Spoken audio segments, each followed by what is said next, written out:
D'aucuns évoquent le laxisme des autorités tunisiennes face à des dérives de toutes sortes qui ont conduit au cours de ces 4 dernières années à dissoudre l'économie du pays dans l'informel, mais peu se rendent compte de l'impact de ce laxisme des autorités locales et nationales face aux dérives qui touchent nos villes.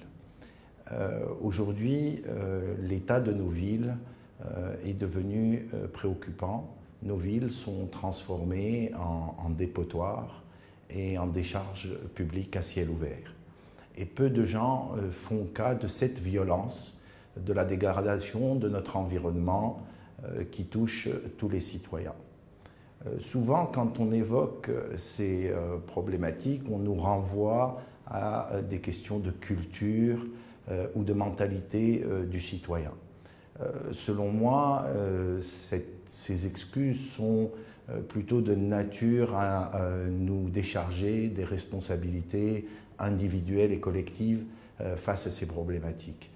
Il n'y a pas de culture ou de mentalité du citoyen qui se construise en dehors de la peur du gendarme et du respect des règles.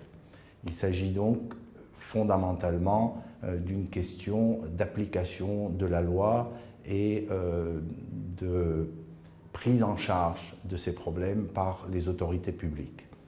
Aujourd'hui, en Tunisie, ce qu'on peut constater, c'est qu'il n'y a pas de politique de la ville et pourtant, l'aménagement de nos villes est un outil politique et social de premier ordre.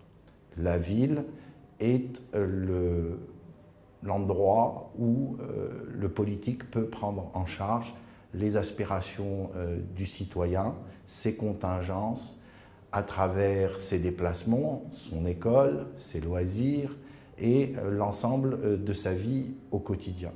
La ville, c'est aussi le moyen de prendre en charge les problématiques des inégalités sociales et des aspirations du citoyen à un meilleur avenir.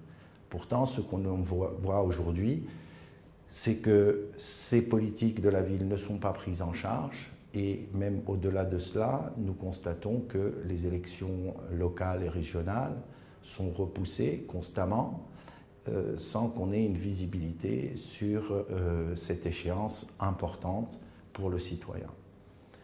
C'est dans la ville qu'on peut construire un idéal politique et social pour le citoyen.